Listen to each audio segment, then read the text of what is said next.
Hello friends, welcome to our YouTube channel. आज इस video में हम लर्निंग डिसेबिलिटी के बारे में डिस्कस करेंगे।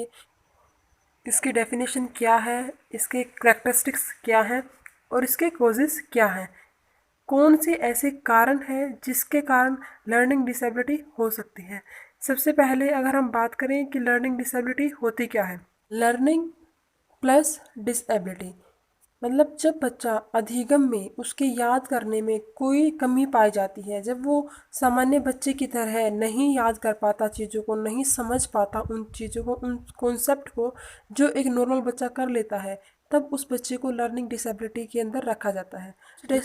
कुछ डिसेबिलिटीज़ ऐसी होती हैं जिन्हें हम देख सकते हैं, जैसे अगर ड्रोफिज्म है, बोनापन है, उसको भी हम देख के बता सकते हैं।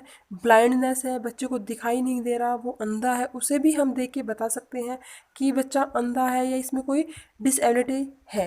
लेकिन लर्निंग डिसेबिलिटी में बच्चा जब स्कूल में जाता है तो उसके बाद जब वो स्टडी करता है तब पता लगाया जाता है कि वो बच्चा पिछड़ा हुआ है या नहीं। अगर वो बच्चा अच्छे से स्टडी नहीं कर पा रहा है, जो उसकी कैलकुलेशन है, पढ़ने की स्किल्स है, राइटिंग स्किल्स है, इन सब को प्रॉपरली नहीं कर पा रहा, तब हम उस बच्चे को लर्निंग डिसेबिलिटी के अंदर रखते हैं। उससे पहले हम ये चेक करते हैं कि बच्चा किस फील्ड में कौन सी एक्टिविटी को अच्छे से नहीं कर पा रहा। जैसे हो सकता है कोई बच्चा मैथमेटिक में गड़बड़ करता हो, जैसे उसे 9 और 6 में डिफरेंस नहीं समझ में आता, तब हम उस बच्चे को मैथमेटिक डिसेबिलिटी के अंदर रखा जाता है, जिसे हम बोलते हैं डिसकैलकुलिया। अगर बच्चे पढ़ने में कुछ दिक्कत होती है, उनका जो बोलने का तरीका है या फिर जो उनका समझने का तरीका है, जिसको देख के वो बोलते हैं, उसे अच्छे से नहीं कर पाते, तब भी हम उसे लर्निंग डिसेबिलिटी में रखते हैं।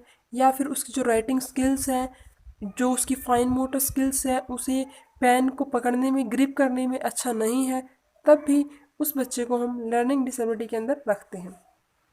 सबसे पहले बात करते हैं लर्निंग डिसेबिलिटी क्या होती है और इसमें बच्चे का आईक्यू नॉर्मल होता है या उसमें कुछ डिफरेंस होता है। लर्निंग डिसेबिलिटी में बच्चे का जो आईक्यू है वो अबाउट 90 डिग्री होता है। इन बच्चों को हम मेंटली रिटार्डेड नहीं बोलते, क्योंकि इनका आईक्यू नॉर्मल बच्चे के समान ही होता है। इनका आईक्यू 90 से ऊपर होता है और हमें पता है कि अगर बच्चे का आईक्यू 90 से 120 है तो वो बच्चा नॉर्मल बच्चे की कैटेगरी में आते हैं। लर्निंग डिसेबिलिटी बच्चे वो होते हैं जिनका आईक्यू नॉर्मल बच्चे की तरह हो, लेकिन उनके जो अंडरस्टैंडिंग एबिलिटी है उसमें कुछ दिक्कत आती है, वो उस चीज़ को समझ नहीं पाते, तब बच्चे को हम लर्निंग डिसेबिलिटी के अंदर रखते हैं। अब बात करते हैं लर्निंग डिसेबिलिटी की डेफिनेशन क्या है। What is learning disability?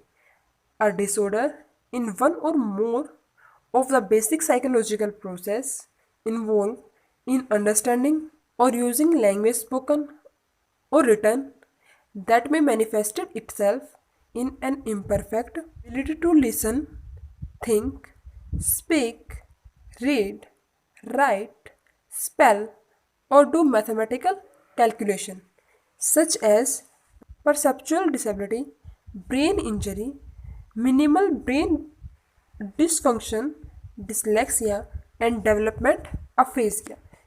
इस डेफिनेशन में जिन मेन फंक्शंस को इंक्लूड किया गया है वो है स्पोकन, राइटिंग, मतलब जब बच्चा बोलता है उसमें कोई डिफ़िकल्टी हो रही है उसे, या उसे अच्छे से प्रॉपरली नहीं कंडक्ट कर पा रहा, या फिर उसकी राइटिंग स्किल्स है, जैसे जैसे बच्चा सो को वोज बोलता है, उसकी जो बोलने में दिक्कत आती है, जैसे कुछ बच्चे श को शाह बोलते हैं, ट को क्या बोलते हैं, ऐसे बहुत सारे वर्ड आपने सुने होंगे जो वो अच्छे से नहीं बोल पाते।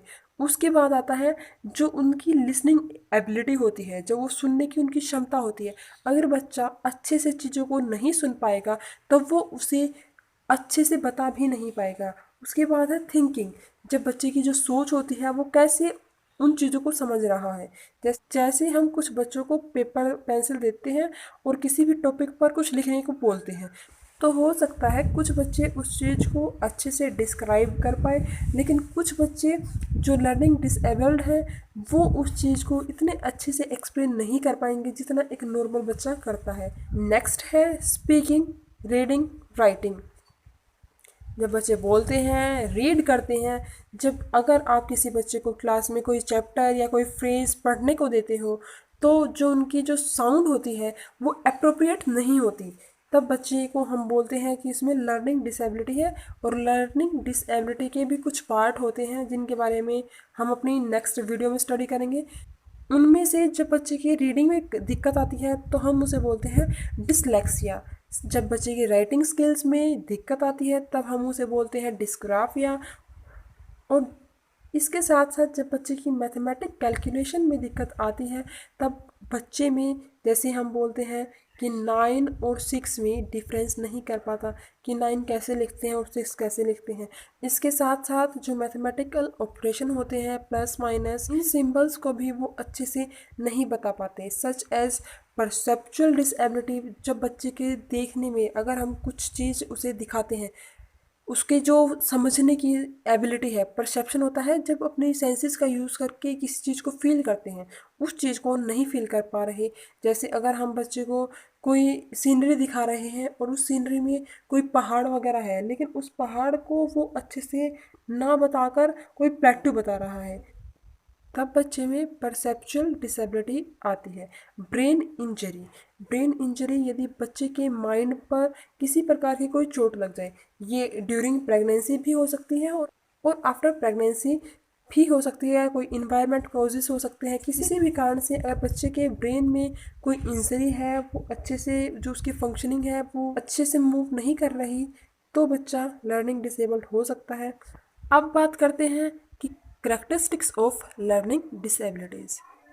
Communication disorder, lack of reading skills, lack of writing skills, lack of mathematical skills, lack of reasoning skill, lack of motor activity, lack of perception level, lack of memory level, lack of attention, behavior and emotional। यहाँ सबसे पहले क्या है, जो communication disorder है वो बच्चे में आता है, वो कब आता है, कैसे होता है, इन सब के बारे में हम जानेंगे कि कम्युनिकेशन डिसऑर्डर होता क्या है और इससे हम कैसे पता लगाएंगे कि बच्चा जो है वो लर्निंग डिसेबिलिटी के अंदर आएगा। First is communication disorder. इसमें क्या होता है कि दो टाइप की डिसेबिलिटीज़ आती हैं। जब बच्चा किसी बात को प्रोड्यूस करना है, जब जब बच्चा अपनी बात को किसी को कह रहा है, तब उसे बोलते हैं कि भाषा के अभिव्यक्तिकरण में कोई समस्या आती है। और सेकंड है जो बच्चा उस चीज़ को सुनता है, तो हम बोलते हैं कि बच्चा है उसके ग्रहणशील भाषा में कोई विकार उत्पन्न हुआ है। सबसे पहले बात करते हैं जो बच्चा अभिव्यक्त करता है।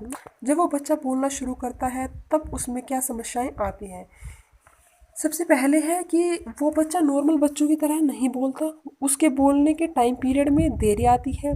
सेकंड है कि जो बच्चा चीज़ों को बोलता है वो एक लिमिटेड वर्ड्स को ही बोलता है, जैसे कि जो उसके सराउंडिंग एरिया में वर्ड बोलने जा रहे हैं उन्हीं को ही रिपीट करता रहता है। उसका जो माइंड है उसमें उसकी जो पावर है वो लिमिटेड वर्ड्स की होती है, वो इतने वर्ड्स को स्टोर नहीं कर पाता और उसकी जो एबिलिटी है प्रोनाउंस करने की वो कम होती है। उसके पास जो लेवल ऑफ वर्ड होते हैं वो कम होते हैं, फिक्स वर्ड होते हैं, वो उन्हीं को ही बार बार यूज़ करता है। इसके साथ ही जो सेंटेंस फॉर्मेशन होती है वो उनमें वर्ड्स को अप्रोप्रिएट वे से नहीं बोलता। जैसे राम चला गया है तो उसको वो बोलेगा चला गया है राम, या फिर कुछ भी बोलेगा लेकिन अप्रोप्रिएट वे में नहीं बोलेगा। उसका जो मीनिंग है सेंटेंस का वो चेंज हो जाएगा क्योंकि उसको अंडरस्टैंडिंग नहीं है इस चीज़ की कि कैसे बोलना चाहिए। आगे है कि जो उनका सोशल कनेक्शन है वो कम होता है। अगर हम नॉर्मल जब बच्चा बात करता है तो वो आराम से बात करता है, लेकिन जो ये बच्चे होते हैं जो लर्निंग डिसेबल्ड होते हैं, ये बच्चे जब इनसे कोई व्यक्ति बात करता है तो उसके पास जाकर खड़े हो जाते हैं या फिर उसका पूरा कंसंट्रेशन उस बंदे पर होता है, जैसे कि बस उसके लिए वही एक फिक्स चीज़ है, वहीं से उसको काम करना है, बाकी उसको किसी की नहीं सुननी। सेकंड है इसका जो था ग्रहणशील भाषा विकृति। जब बच्चे किसी चीज़ को ग्रहण करते हैं तब उसमें क्या समस्याएं आती है। जो नॉर्मल बच्चे होते हैं वो किसी दूसरे की बात को अच्छे से समझ लेते हैं, लेकिन इन बच्चों में समझने का लेवल कम होता है, ये उस चीज़ को इतने अच्छे से अंडरस्टैंड नहीं कर पाते जितना एक नॉर्मल बच्चा कर लेता है। मेनली जो कम्युनिकेशन डिसऑर्डर है वो स्कूल्स में 3% बच्चे ऐसे होते हैं हर स्कूल में जो इस लर्निंग डिसेबिलिटी से पीड़ित होते हैं, मतलब जो बच्चे लर्निंग डिसेबल्ड होते हैं। Second is lack of reading skills. जब बच्चे पढ़ते हैं तो उनमें क्या दिक्कत आती है, उन सबसे पहले हैं जो इनके वर्ड होते हैं, जो भी हमारे शब्द होते हैं, ये उनको अच्छे से जोड़ के नहीं पढ़ पाते। इनके जो पढ़ने का तरीका है ये उसको अटक अटक के पढ़ते हैं। जो शब्द होते हैं उनके बीच में समय छोड़ देते हैं। जैसे राम जाता है, ये एक सिंपल सेंटेंस है, तो वो बोलेंगे राम, फिर गैप देंगे, उसके बाद बोलेंगे जाता, फिर है। मतलब इनके जो प्रोनाउंसिएशन का टाइम लिमिट है वो ज़्यादा होता है, उसको लय में नहीं बोल पाते। अगर अगर हम इन्हें कोई गाना देते हैं गाने के लिए तो ये उसको अच्छे से लय में नहीं गा पाते। कोई पोयम हो गई तो उसको भी रिदम में नहीं गाते। इसके साथ ये किसी नए वर्ड को ऐड कर देते हैं, जैसे कि बोलते हैं कैन, तो एक कैन नहीं बोल के कैंस, साज, मतलब इनकी जो लास्ट में स की साउंड होती है वो इंक्लूड करते हैं ये अपने बोलने में। और कुछ बातें ऐसी होती हैं, कुछ वर्ड ऐसे होते हैं जिन्हें ये रिपीट करते हैं, वन बाय वन उसी चीज़ को रिपीट करते रहते हैं। जो अक्षरों का सीखना होता है वो उन्हें उसकी साउंड के अनुसार नहीं बोल पाते, वो उस चीज़ को अलग बोलते हैं, अलग तरीके से प्रोनाउंस करते हैं, जिससे उनकी जो एबिलिटी है टू स्पीकिंग वो गड़बड़ हो जाती है। कुछ ऐसे वर्ड होते हैं जो ज़ोर से पाठन करते हैं, मतलब उन चीज़ों को ये बहुत ही लाउडली पढ़ते हैं। आपने कई बार देखा होगा कि कुछ बच्चे ऐसे पढ़ते हैं जैसे किसी को कुछ भी सुनाई ना दे रहा हो।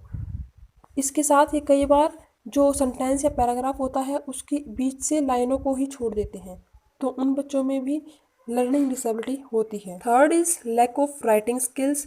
जो बच्चा है उसके लिखने में दिक्कत आती है। लिखने में कैसे दिक्कत आएगी, सबसे पहले है उसका जो पेंसिल या जो पेन है उसके पकड़ने में उसको दिक्कत आती है, वो अच्छे से उस चीज़ को नहीं पकड़ पाता। सेकंड, जो उसकी राइटिंग स्किल्स हैं उसमें वो वर्ड्स को, अल्फ़ाबेट्स को अच्छे से प्रॉपरली नहीं लिख पाता। जैसे हमारा फर्स्ट वर्ड कैपिटल होता है तो वो उसको भी स्मॉल कर देते हैं। हिंदी में बच्चे जो मात्रा होती हैं उनको गलत लिखते हैं। ये बच्चे कुछ वर्ड्स को ज़्यादा पास और कुछ वर्ड्स को ज़्यादा दूर लिखते हैं। इसके साथ किसी दूसरे की कॉपी से या फिर ब्लैक बोर्ड से इन बच्चों को लिखने में दिक्कत आती है।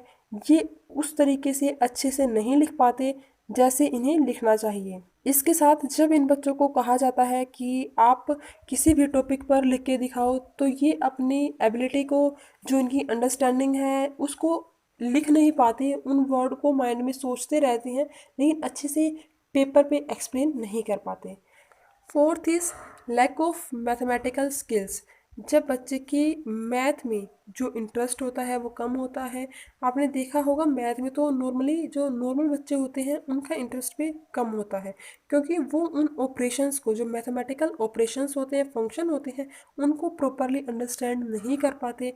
जो हमारे प्लस माइनस मल्टीप्लिकेशन डिवाइड या फिर हमारा जो बोर्ड मास रूल होता है वो उस चीज़ को अंडरस्टैंड नहीं कर पाते और अप्लाई नहीं कर पाते। इसके साथ ये बच्चे बच्चे 6 को 9 लिखते हैं, कई बार 7 को रिवर्स में एल बना देते हैं। इन बच्चों की जो एबिलिटी होती है वो नॉर्मल बच्चों से कम होती है, क्योंकि इनका जो परसेप्शन है उस चीज़ को लेके ये उस चीज़ को अंडरस्टैंड नहीं कर पाते।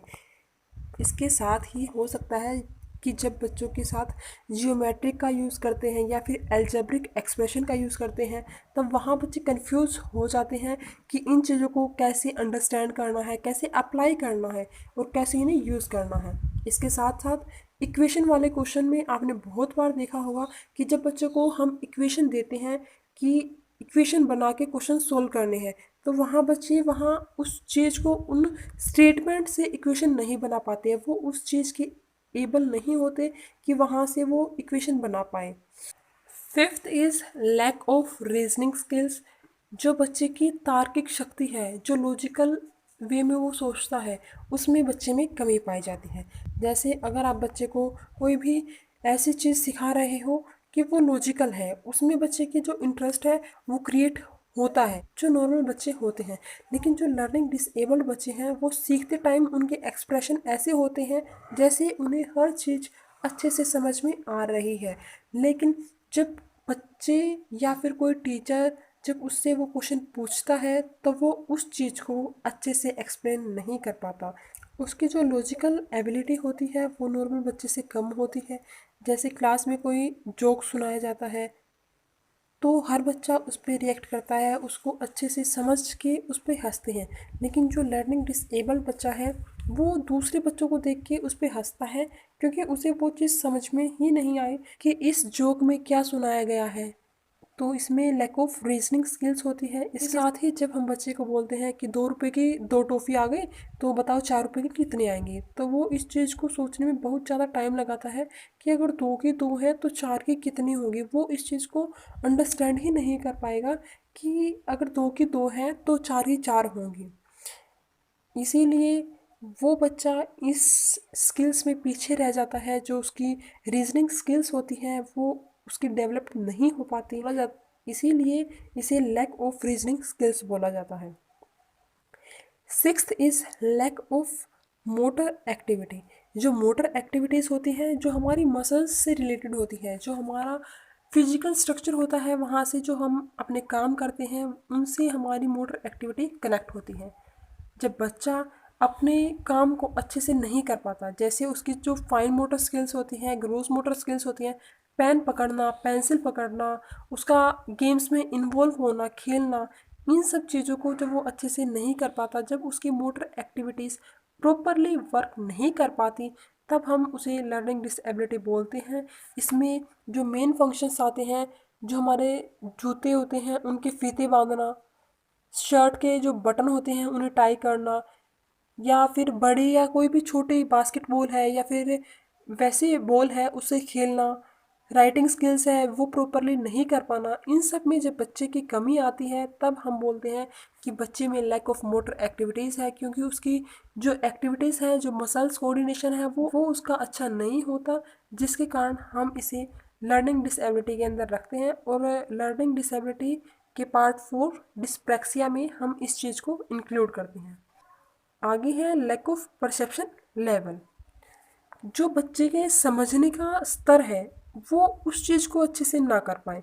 जैसे आपने देखा होगा कि जब हम बच्चे को बोलते हैं कि आपके दाएं या फिर आपके बाएं, मतलब लेफ़्ट और राइट, इस लेफ़्ट और राइट के कन्फ्यूज़न को बच्चा अच्छे से नहीं समझ पाता।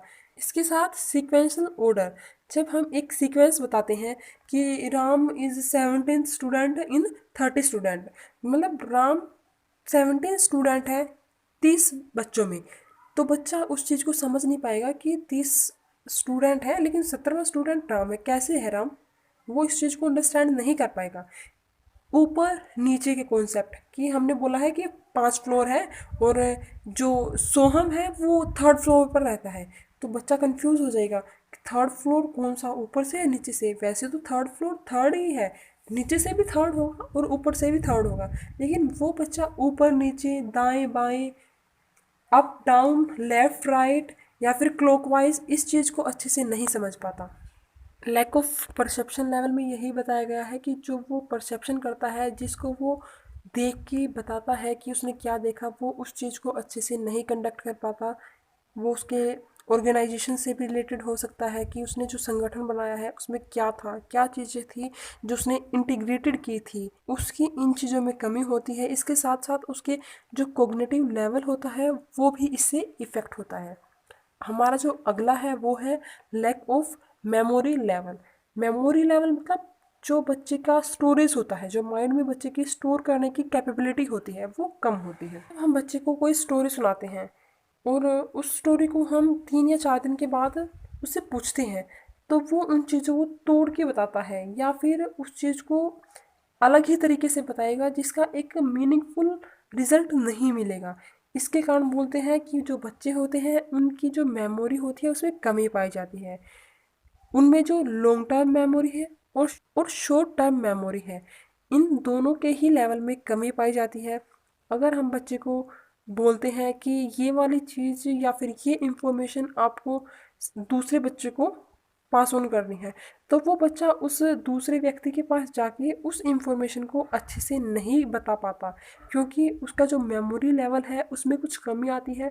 वो उतनी चीज़ों को स्टोर नहीं कर पाता जितना इंफॉर्मेशन हमने उसको दी है और वो दूसरे व्यक्ति को बता पाए। Last is lack of attention, behaviour, emotional. जो बच्चे में कमी होती है किस चीज़ में, उसके अटेंशन में, ध्यान देने में। जब हम कोई भी टॉपिक बच्चे को सिखाते हैं तो वो उस चीज़ को इतने ध्यान से नहीं सीख पाता, क्योंकि उसमें कमी आती है। उसका जो परसेप्शन लेवल है, उसका जो मेमोरी लेवल है, इन सब में उसमें कमी पाई जाती है। उसका जो रीजनिंग एबिलिटी है उसमें भी कमी होती है, जिसके कारण वो उतना ध्यान नहीं दे पाता। इसके साथ साथ वो टेंशन में रहता है, थोड़ा एग्रेसिव रहता है, उन चीज़ों को इतना इफ़ेक्टिवली नहीं समझ पाता जितना एक नॉर्मल बच्चा समझ लेता है।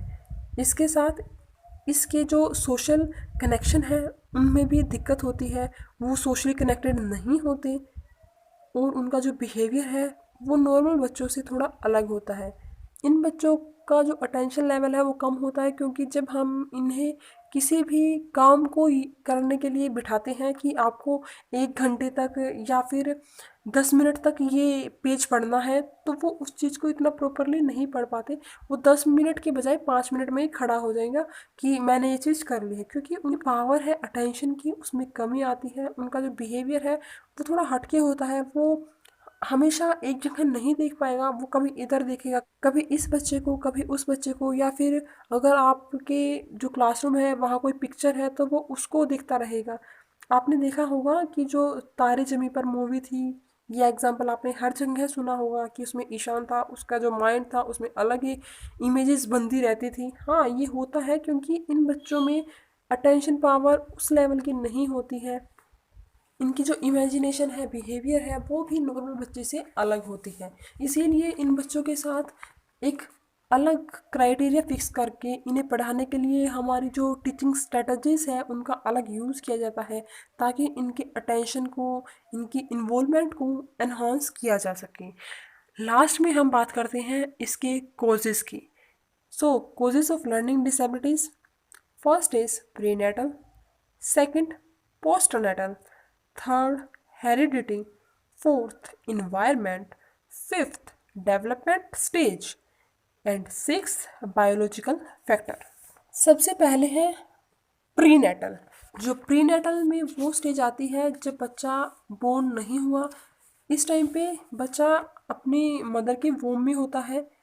यहाँ जो मेन कॉन्सेप्ट होता है वो मदर से रिलेटेड होता है, क्योंकि mother and child both are inter related with each other. यहाँ देखा जाता है कि जो मदर है उसको मेडिसिन कैसे दी जा रही है।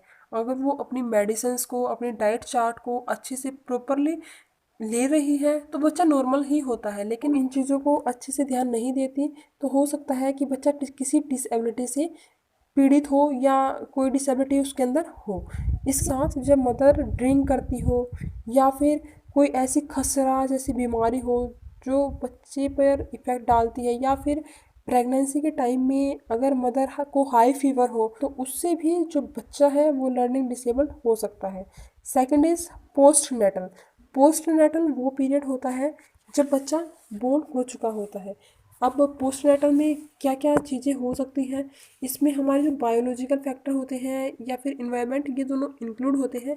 लेकिन इसके साथ साथ हम देखते हैं कि बच्चे को कोई चोट तो नहीं लगी है। ये बच्चे दिखने में नॉर्मल बच्चे की तरह होते हैं, इनमें किसी प्रकार की कोई डिसेबिलिटी दिखाई नहीं देती। लेकिन जब ये बच्चे स्कूल जाना शुरू करते हैं उसके बाद हमें पता लगता है कि बच्चे लर्निंग डिसेबल्ड हैं। इन बच्चों का प्रॉपरली चेकअप होता है और उसके बाद ही हम इस चीज़ पर पहुंचते हैं कि बच्चा लर्निंग डिसेबल्ड है या नहीं है। Third is heredity. हेरिडिटी का इफ़ेक्ट हर जगह पड़ता है। ये बच्चे की जो आइज़ होती हैं, हेयर्स होते हैं, जो ग्रोथ होती है उसकी, इन सब पर बच्चे की हेरिडिटी का एक मेन इफ़ेक्ट होता है जो बच्चे को इन्फ्लुएंस करता है। यदि किसी बच्चे के पेरेंट्स या ग्रैंड पेरेंट लर्निंग डिसेबल्ड है तो उस बच्चे में चांसेस होते हैं कि वो बच्चा भी लर्निंग डिसेबल्ड हो। इस नेक्स्ट इज़ इन्वायरमेंट। जो हमारा इन्वायरमेंट है वो भी इस चीज़ पर इफ़ेक्ट पड़ता है। जैसे जो लैड होता है या जो पेंट होता है, इन चीज़ों को जब बच्चे खाते हैं या फिर हमें पता नहीं होता कि ये बच्चे खा रहे हैं, जैसे अगर पेंसिल है, पेंसिल को मुंह में रख के वैसे खा लेते हैं, या फिर जो उनके टॉयज़ होते हैं, उनके जो खिलौने होते हैं, उन पर जो कलर होता है वो केमिकल से ही बना होता है।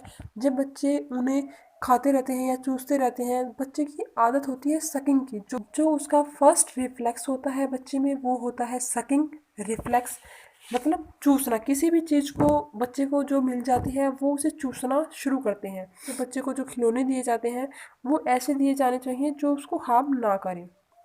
इसके साथ ही यदि किसी एक्सीडेंट में बच्चे के माइंड पे इंजरी हो जाए, ब्रेन सेल्स उसके डैमेज हो जाए, तो वहाँ भी बच्चा लर्निंग डिसेबल्ड हो सकता है। जब बच्चा टीवी देखता है तो नॉर्मली क्राइटेरिया फिक्स करते हैं कि हमें इतनी दूर टीवी से देखना चाहिए। टीवी हो गया, मोबाइल फ़ोन हो गए, इन सब में बच्चे ज़्यादा क्लोज जाके उस चीज़ को देखते हैं, उसे एग्जामिन करते हैं। लेकिन बच्चों को इन चीज़ों से थोड़ा दूर रहकर ही काम करना चाहिए। इसके बाद बात करें हम डेवलपमेंट स्टेज की। जो बच्चे का डेवलपमेंट होता है, हर एक चीज़ की जो उसकी टाइम लिमिट है वो सेट होती है।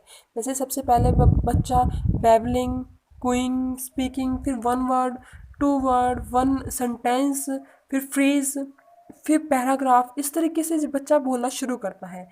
अगर बच्चे की जो लर्निंग स्टेज है, बोलने की हुई, पढ़ने की हुई, लिखने की हुई, अगर वो उसे अच्छे से अपनी डेवलपमेंट के अकॉर्डिंग नहीं कर पा रहा, एक टाइम के अकॉर्डिंग वो नहीं कर पा रहा, तो भी बच्चा लर्निंग डिसेबल्ड हो सकता है। Last is biological factor. जो बायोलॉजिकल फैक्टर है उनमें सबसे जो ज़्यादा इम्पोर्टेंट है वो है हाइपोग्लाइसीमिया। हाइपोग्लाइसीमिया क्या होता है? जब बच्चे के जो ब्लड होता है उसमें शुगर का जो लेवल है वो कम हो, उसे हम हाइपोग्लाइसीमिया बोलते हैं। इसके कारण बच्चा लर्निंग डिसेबल्ड हो सकता है। इसके साथ साथ कुछ बच्चे ऐसे होते हैं जिन्हें कुछ खाने से संबंधित एलर्जीज होती हैं। जैसे कुछ बच्चों को चॉकलेट से, कुछ को एग मतलब अंडे से, गेहूँ, इन सब से एलर्जी होती है, जिसके कारण भी बच्चा लर्निंग डिसेबल्ड हो सकता है। इसके साथ यदि किसी बच्चे के जो फूड चार्ट होता है या फिर जो खाने का उसका रूटीन होता है वो नॉर्मल नहीं होता, उसे प्रॉपर डाइट नहीं मिलती, जैसे उसके खाने में प्रॉपर न्यूट्रिशन, प्रोटीन, ये चीज़ें नहीं होंगी, तो हो सकता है कि बच्चा लर्निंग डिसेबल्ड हो जाए। इसीलिए कहा जाता है कि जो बच्चा होता है उसकी जो डाइट चार्ट है, जो उसके खाने में प्रोटीन की, कार्बोहाइड्रेट की जो लेवल होती है उसको मेंटेन करके चलना चाहिए, ताकि बच्चे में किसी प्रकार की कोई डिसेबिलिटी ना आए। आज की वीडियो में बस इतना ही। आज की वीडियो में हमने देखा कि लर्निंग डिसेबिलिटी होती क्या है, उसकी डेफिनेशन क्या है, उसकी करेक्टरिस्टिक्स क्या है, कैसे बच्चे का हमें पता लगेगा कि वो लर्निंग डिसेबल्ड है या नहीं है। उसके बाद इसके कोजेज़, किन कारणों से ये लर्निंग डिसेबिलिटीज़ हो सकती है, कौन कौन से ऐसे कारण हैं जिसके कारण बच्चा जो है वो लर्निंग डिसेबल्ड हो सकता है। इसके बाद हम अपनी अगली वीडियो में बात करेंगे टाइप्स ऑफ लर्निंग डिसेबिलिटीज़ की, कि जो लर्निंग डिसेबिलिटी है उसके कौन कौन से टाइप हैं। आज की वीडियो में बस इतना ही। अगर आपको ये वीडियो पसंद आई हो तो इसे प्लीज़ लाइक कीजिए, शेयर कीजिए and hit the subscribe button.